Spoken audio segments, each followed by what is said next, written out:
Olá, seja bem-vinda ao primeiro episódio dessa jornada, desse desafio. Eu sou Marcília Costa, psicóloga, sexóloga e mentora de mulheres. Durante essa jornada de 3 episódios, eu vou te ensinar o passo a passo para reconquistar sua autoconfiança feminina, superando as feridas do passado. Você vai aprender a ser livre de verdade, parar de se importar com o que as pessoas pensam de você, parar de dar ouvidos quando as pessoas tentam te desencorajar, te fazer desistir de algo que você quer muito, de coisas que você gosta. Eu quero te contar que existem feridas no seu passado que exercem muita influência sobre a sua vida, sobre as suas escolhas.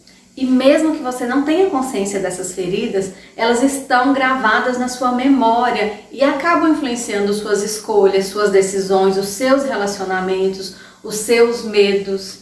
E é por isso que muitas vezes você se relaciona com pessoas que não te valorizam, você se coloca em situações onde é desrespeitada. É por isso que você sente vontade de querer agradar todo mundo, diz sim para todo mundo e tem dificuldade de dizer não. E é também por isso que você sente medo de ser rejeitada e fica alimentando diversas culpas aí dentro da sua cabeça, ruminando esses pensamentos negativos sobre você mesma. E eu quero te mostrar que existe um caminho, que existe uma forma de superar essas feridas e reconquistar sua autoconfiança, da mesma forma que essas mulheres aqui conseguiram. Antes era uma Catilene que colocava o outro em primeiro lugar, dizia sim para todo mundo. As minhas ações eram sempre previsíveis, as pessoas sempre sabiam mais ou menos as coisas que eu ia fazer. Agora hoje já não mais. Então assim, mudou bastante. Agora eu falo não para qualquer pessoa e não tem isso de ficar com ressentimento e nem de ficar, me justificando. Eu me justificava, muito, sabe? Hoje isso já tem mudado, tem diminuído, bastante. Eu era uma pessoa muito tímida e também pensava muito no que as pessoas iriam pensar de mim. E nesse curso, o que mudou é que eu passei a ser mais confiante, passei a pensar primeiro em mim, priorizar primeiro eu, para depois fazer alguma coisa para os outros, e passei a não me importar tanto com a opinião de outras pessoas a meu respeito. Eu era uma pessoa muito segura, duvidava muito de mim, não sabia me posicionar a dizer não. Com isso eu me sentia sufocada, a ponto de não saber distinguir o que sou eu. Através dessa mentoria com a doutora Marcília, eu aprendi que não tenho que me aprisionar ao lado de pessoas tóxicas, de relação que nos desgasta, que tira a nossa paz, né? Hoje eu já tenho mais perspectiva de vida, hoje eu já tenho projetos, então hoje eu tenho mais vontade, né? Coisa que eu não tinha mais, nem sonhos eu tinha, né? Aí, depois do curso, eu passei a me analisar mais, né? Passei a me olhar mais e ver que eu tinha capacidade, que eu tenho capacidade. Agora tá bom, porque agora eu vejo que eu posso. Esses depoimentos são uma pequena amostra do quanto é possível mudar, se transformar, evoluir quando você aplica o método certo. E eu posso garantir que esse método funcionou na vida das minhas alunas, na vida das mulheres que eu atendo e também na minha vida. Eu era uma criança, uma adolescente muito tímida e eu fui passando por diversas transformações na minha vida, fui desenvolvendo maior autoconfiança, deixando algumas inseguranças e medo para trás, e eu vou contar nessa jornada, nesses episódios, como isso aconteceu e como você pode aplicar esse método na sua vida. Para vocês terem noção do quanto eu era tímida e insegura, se alguém me perguntasse há 15 anos atrás se eu estaria aqui hoje gravando esse vídeo, gravando lives, fazendo conteúdo no meu Instagram, nas redes sociais, eu tenho certeza que eu diria não, essa não é a Marcília. Mas hoje, como vocês podem ver, eu estou aqui enfrentando algo que é desafiador para mim. E vocês vão aprender que para desenvolver a autoconfiança, vocês têm que se desafiar constantemente. Hoje eu me sinto uma mulher mais segura, mais autoconfiante, mas nem sempre foi assim. Por isso eu quero contar para você um pouquinho da minha história. Eu sou um pouco como você. Eu tinha feridas, eu tinha mágoas da infância, mágoas de algumas experiências dolorosas que foram acontecendo na minha vida, que foram me marcando, me tornando uma pessoa medrosa, uma pessoa apagada, sem brilho. Muitas vezes eu me senti desinteressante e foi preciso cuidar dessas feridas para eu deixar aquelas mágoas, aqueles medos que eu estava carregando para trás, no passado, que era o lugar onde eles pertenciam. E foi nesse meu processo de crescimento, de busca por aprimoramento pessoal, que eu decidi que queria trabalhar com mulheres. Só que esse desejo de trabalhar com mulheres começou lá na minha infância, observando as mulheres da minha família. Eu cresci vendo as mulheres da minha família aceitando situações humilhantes. E eu me perguntava por que essas mulheres aceitavam ser tratadas daquela forma. Eu vi minha mãe, que era minha maior referência de mulher, minha primeira referência de mulher, aceitando pequenos abusos. Eu percebi que minha mãe vivia para os filhos. Parecia que a realização pessoal dela estava muito concentrada nos filhos, então ela vivia para nós. Só que isso não fazia bem para ela. E como ela era o meu modelo de mulher, a minha referência de mulher, eu fui me tornando uma pessoa parecida com minha mãe. E eu fui, de certa forma, até imitando a maneira dela se vestir. Vocês acreditam nisso? Outra coisa que eu via e que me doía muito era o meu pai sendo grosso com minha mãe. Meu pai falava coisas muito estúpidas com ela e eu ficava indignada. Aquilo gerava uma raiva muito grande dentro de mim. Primeiro, uma raiva dele por desrespeitar ela daquela forma, por falar palavras tão pesadas com ela, e também uma indignação com a falta de posicionamento dela, com a falta de uma postura mais firme, de estabelecer limites. Eu fui notando que isso não era algo exclusivo da minha mãe, na verdade era um padrão familiar. Fui observando minhas tias e percebi que elas faziam as mesmas coisas. Elas também se anulavam, deixavam de ocupar aquele lugar de prioridade nas próprias vidas e colocavam outras pessoas nesse lugar. Eu percebi o quanto minha avó se transformou numa mulher amargurada e o quanto ela lembrava com mágoa as experiências do passado, erros que meu avô cometeu, e o quanto ela culpava o meu avô pelas tristezas, pelas infelicidades dela. Muitas vezes a gente reclama do que o outro faz com a gente, mas a gente esquece do que permitimos que eles façam. E eu fui observando isso, que essas mulheres eram permissivas demais, que elas aceitavam demais, que elas se omitiam demais e que as suas filhas estavam aprendendo a agir da mesma forma. E eu fui observando que tinha coisas ainda mais sérias que algumas mulheres aceitavam, como violência, agressões físicas. A agressão psicológica, de certa forma, era naturalizada, as pessoas achavam que era só ignorância, falta de educação, grosseria, e não percebia que por trás daquelas palavras duras existia um tipo de agressão também. E quanto mais eu via isso, mais eu me perguntava por que essas mulheres aceitam, por que essas mulheres se anulam, por que essas mulheres estão abrindo mão delas mesmas, estão colocando outras pessoas como prioridades, por que essas mulheres estão deixando de cuidar delas. E essas perguntas começaram a mexer com minha cabeça. E eu sempre dizia para mim mesma, comigo vai ser diferente, a minha história vai ser diferente disso. E eu não me dei conta, mas eu estava me tornando uma defensora das mulheres. Sempre combatia as piadas machistas na escola, sempre aconselhava minhas amigas quando eu via que elas estavam em relacionamentos abusivos ou quando estavam sendo desrespeitadas. E eu sempre me desafiava, sempre me esforçava para ser uma boa aluna. E eu tinha um foco em construir minha independência financeira para eu não passar por situações de abuso, situações humilhantes, como eu via acontecendo na minha família. Só que aí eu fui percebendo que não se tratava só de independência financeira, porque minha mãe, minhas tias, minhas avós sempre foram mulheres independentes, sempre tiveram o próprio dinheiro e ainda assim aceitavam esse tipo de situação. Então uma ficha caiu. Não é só o dinheiro que torna uma mulher insegura, que faz uma mulher aceitar esse tipo de abuso. E aí eu vi que tudo começava por dentro, com as crenças, com os medos, as inseguranças. Muitas mulheres alimentam o medo da rejeição, medo da solidão, medo de ficarem sozinhas, medo de não ser amada como mulher.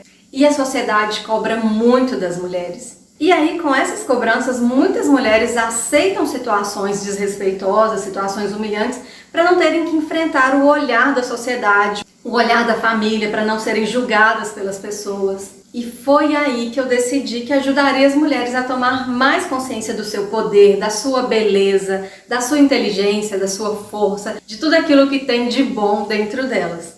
para que essas mulheres tenham diversas formas de construir sua realização pessoal, de realizar seus sonhos e não transformarem relacionamentos no centro da sua atenção, no centro da sua felicidade. Então eu comecei a estudar psicologia, estudei sexologia, fiz vários cursos e fui me aperfeiçoando em psicologia feminina, comportamento da mulher e não parei mais de estudar isso. E no decorrer de 10 anos de formada como psicóloga, foram centenas de mulheres que passaram pelo meu consultório. E assim eu estruturei o meu método para ajudar as mulheres a se sentirem mais seguras de si e realizadas em todas as áreas da sua vida ou nas áreas que elas quiserem. E isso se transformou em uma missão na minha vida. Mas eu percebi que atendendo no consultório, eu alcançaria poucas mulheres. No atendimento clínico é possível atender em torno de 20 pessoas por semana. E o atendimento psicológico ele dura no mínimo 6 meses e pode durar até anos. Então eu ficaria anos atendendo as mesmas mulheres. E aí o meu desejo era de alcançar mais mulheres, era contribuir para o crescimento de mais mulheres. E foi aí que eu decidi vir para a internet e mostrar o meu método para mais mulheres como você que está acompanhando essa jornada. E eu quero te contar que não existe outra razão para eu estar aqui que não seja te ajudar a reconquistar sua autoconfiança e superar as feridas do passado. E quer saber como você vai conseguir isso? O primeiro passo é identificando e curando as suas feridas emocionais. Para se tornar uma mulher autoconfiante, é preciso mexer na sua estrutura emocional, é preciso começar por dentro, porque a autoconfiança, ela começa por dentro e não por fora. Não é roupa bonita, não é perfume caro, não é bolsa cara, não é banho de loja, não é procedimento estético.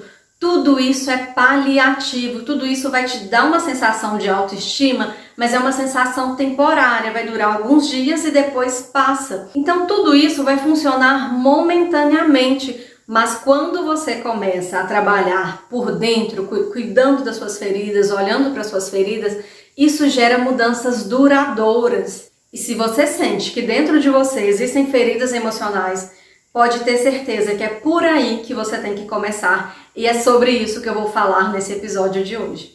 Essas feridas que acontecem no passado, a gente acaba se esquecendo do evento que gerou a ferida. Só que as marcas dessa ferida continuam influenciando nossas escolhas, nossas decisões, nossa autoestima. E aí elas vão se transformando em medos. Medo da rejeição, medo de ser abandonada, medo de não ser amada, medo de não ser aceita como você é. E essas dores emocionais, elas merecem mais a sua atenção. Um grande erro das mulheres é não dar atenção devida para as dores e sofrimentos emocionais. Essas dores são invisíveis. A gente sente que está doendo, mas não sabe localizar onde está a dor. É diferente de uma dor de dente, uma dor de barriga, uma dor de cabeça e até aquela insuportável dor de pedra nos rins. A dor da alma, a dor do coração é aquela dor que dói, mas parece que não dói.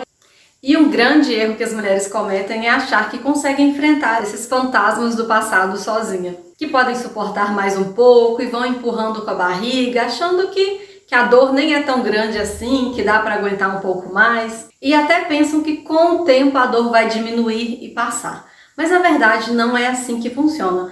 A dor não passa, ela só muda de lugar, ela só começa a doer de uma forma diferente e acaba te enganando. E aí, se você não dá atenção devida para essas dores, o corpo também começa a adoecer. Uma pessoa insegura, uma pessoa que não se posiciona, ela começa a ficar muito estressada, sentir muita raiva, começa a ficar com os nervos à flor da pele. Isso vai gerando cansaço, desânimo, falta de motivação, como se ela estivesse carregando um peso nas costas e esse peso nunca diminui. E aí a pessoa começa a não dormir direito, a alimentação começa a ficar desequilibrada e começa a surgir um sentimento de falta de sentido na vida. E quando isso acontece, as mulheres têm duas reações muito comuns. Uma delas é sentir um desânimo tão grande que elas não sentem energia para fazer nada, para começar coisas novas, traz uma sensação de estar paralisada e sem força para sair do lugar. Ou uma outra reação muito comum é encher o tempo, ocupar o tempo de obrigações, de compromissos, para elas não pensarem em si mesmas. Então essas mulheres vivem constantemente ocupadas, sobrecarregadas e não sobra tempo para pensar nessas dores. Só que, como eu disse, a dor não passa, ela continua ali dentro e ela vai encontrar uma forma de sair para fora e mostrar que tem algo ali que você precisa resolver. Muitas mulheres chegam ao ponto de desenvolverem doenças porque não tratam essas dores. Acabam desenvolvendo doenças como depressão, ansiedade, estresse crônico, gastrite nervosa. Eu quero enfatizar isso. Enquanto você não der atenção devida para essas dores emocionais, a sua saúde emocional vai ser um grande impedimento para você se transformar numa mulher autoconfiante. Sabe essas dores que eu falei que quando não são tratadas acabam se transformando em doenças?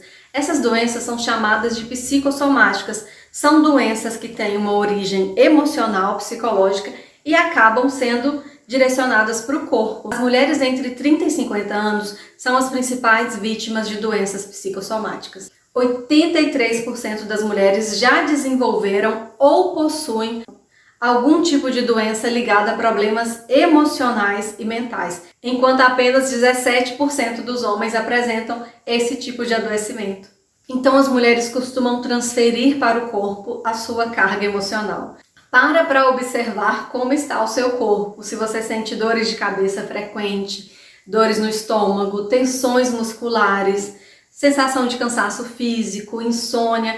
Muitas vezes você não consegue perceber que tem uma dor emocional, mas o corpo já está te alertando que essa dor existe e merece sua atenção. E se você é mulher e sente que está adoecendo mentalmente, emocionalmente, para pensar se você vai conseguir desenvolver a autoconfiança sem dar atenção devida a essas dores emocionais. Eu vou te contar nessa aula 7 feridas que travam a sua vida. Essas feridas provocam marcas na sua história que te fazem repetir sempre os mesmos erros e trazem a sensação de que você não está saindo do lugar. A primeira ferida emocional é o abandono. Abandonar alguém é deixá-lo de lado. Quando uma criança sente uma ferida de abandono, acontece da seguinte forma: ela tem o amor do adulto, do pai, da mãe ou de uma pessoa próxima e de repente ela perde esse amor. Como que ela pode perder esse amor? Pode perder o amor através do nascimento de um outro filho, de um outro familiar.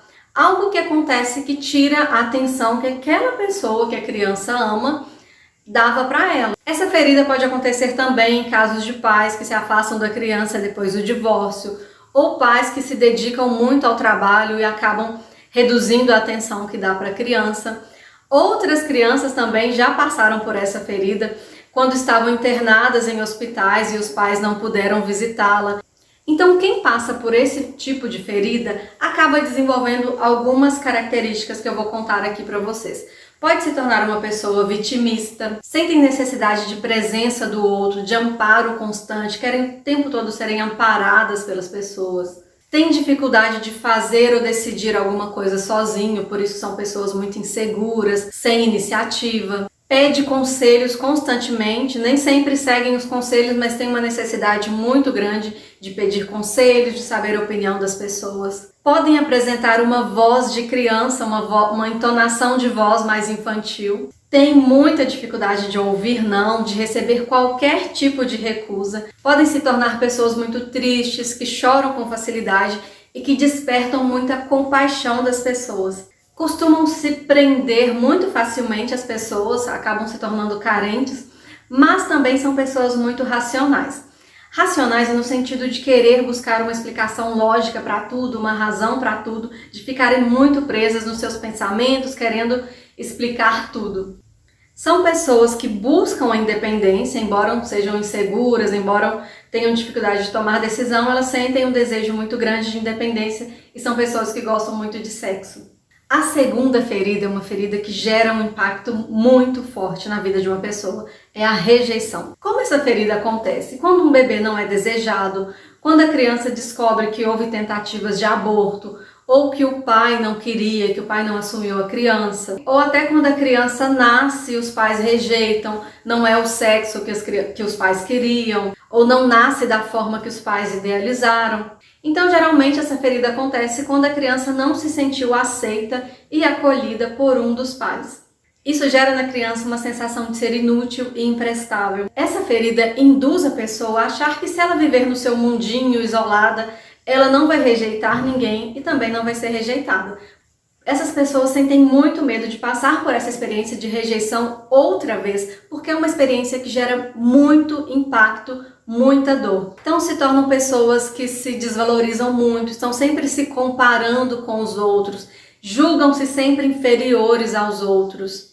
São pessoas que querem passar desapercebidas, querem ser praticamente invisíveis, tentam passar sem ser notadas, porque elas acreditam que se elas forem vistas, se as pessoas olharem para elas e não gostarem, a experiência pode ser muito forte e a dor quase insuportável.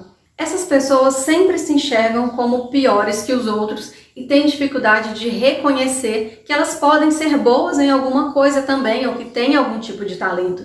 Quando essas pessoas recebem afeto, quando elas têm amigos ou estão em relacionamentos, elas sempre duvidam que aquelas pessoas possam gostar delas realmente, elas sempre ficam com o pé atrás. Se tornam pessoas perfeccionistas, muito intelectuais, então são pessoas que também, assim como quem sofre abandono, sempre buscam explicações muito lógicas, se jogam muito nos estudos, não acreditam no seu direito de existir, se acham sem valor, são pessoas que buscam a solidão. São pessoas que têm dificuldades sexuais, são pessoas que se sentem sempre incompreendidas pelos outros e também costumam se sentir muito apagados. Essa ferida da rejeição é uma ferida muito forte e ela pode gerar adoecimentos psicológicos como a depressão e inclusive pode levar ao suicídio, dependendo da intensidade que a criança viveu essa experiência. A terceira ferida são as violências intrafamiliares. Por que a violência é um tipo de ferida? A criança vivencia cenas de agressões físicas, agressões psicológicas dentro das suas casas e isso gera sentimentos muito conflitantes na criança, além de tornar o ambiente doméstico muito instável. Ora está tudo em paz, ora está tudo conflituoso, gritos, brigas. Então essas crianças não têm paz, elas estão sempre alertas, com medo do que vai acontecer, com medo das reações dos adultos, com medo das explosões de ira. Além disso, isso gera sentimentos muito antagônicos na criança, sentimentos muito conflituosos. Por quê? Quando a criança assiste, por exemplo, o pai agredindo a mãe, seja agressão física ou agressão psicológica, a criança sente muita raiva, sente muita tristeza, ela sente vontade de defender a pessoa que está sendo agredida e muitas vezes até ela se imagina agredindo o agressor. Então, como isso é conflituoso? A criança ama o pai, mas sente vontade de bater nele quando vê ele agredindo a mãe. E aí essa criança começa a alimentar sentimentos de culpa. Então, uma característica muito comum de pessoas que viveram esse tipo de experiência é carregar o constante sentimento de culpa. Além disso, essas crianças também nutrem sentimentos de raiva pela pessoa que é agredida. Por quê? Como essas agressões acontecem constantemente, a criança sente raiva da pessoa agredida por ela não se posicionar, por ela aceitar, por ela se permitir.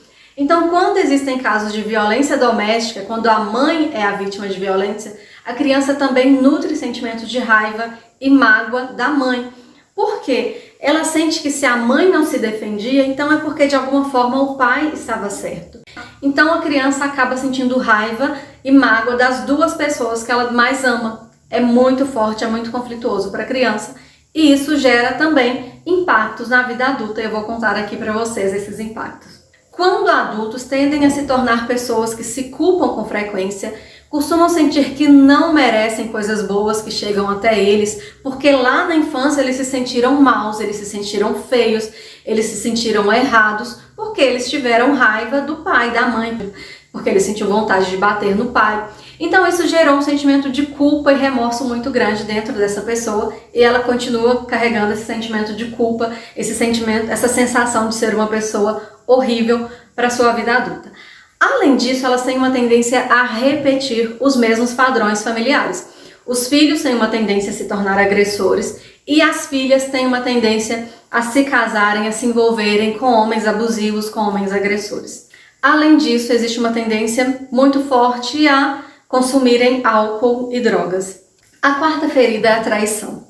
A criança se sente traída quando o pai ou a mãe não cumpre uma promessa. A criança também se sente traída quando alguém chega na família e rouba a atenção que ela tinha. Por exemplo, quando nasce um irmão mais novo, ela se sente traída pelos pais por cuidarem mais do irmão mais novo, por darem mais atenção para o irmão mais novo. Quando a criança passa por essa ferida na infância, ela tem uma tendência a ser uma pessoa que busca sempre ser especial e importante para os outros. Além disso, são pessoas que geralmente falham em cumprir seus compromissos, têm dificuldade de cumprir prazos, mentem com facilidade, podem se tornar pessoas manipuladoras ou muito sedutoras. São pessoas que criam muitas expectativas, têm instabilidade de humor. Além disso, são pessoas que se acham donas da razão. Elas acham que estão sempre certas e tentam convencer os outros das suas opiniões. São impacientes, são pessoas muito intolerantes, são pessoas que têm uma compreensão muito rápida das coisas e agem rapidamente, são pessoas muito eficientes a fim de serem notados.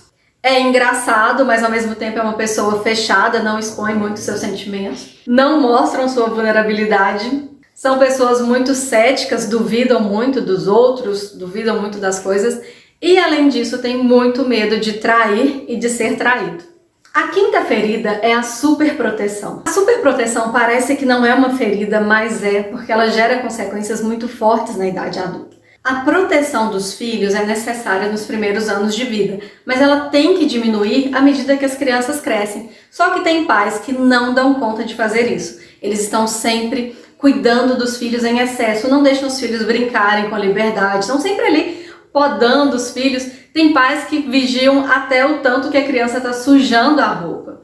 E isso é muito ruim para a criança porque tira a liberdade dela, tira a espontaneidade, tira a capacidade dela de fazer escolhas, de agir naturalmente. Então se tornam crianças muito contidas, sempre tem alguém ali resolvendo tudo para elas, então se tornam pessoas com dificuldade de fazerem escolhas. Então elas podem crescer e se tornarem pessoas com medo do novo, podem se tornar pessoas muito inseguras, com dificuldade de fazer amizades, podem ter falta de iniciativa e também se isolarem, podem se tornar pessoas com dependência emocional, dificuldade de lidar com frustração, dificuldade de ouvir não, imaturidade emocional, dificuldade de tomar decisões, comodismo, compulsão alimentar e dificuldades com a autoimagem.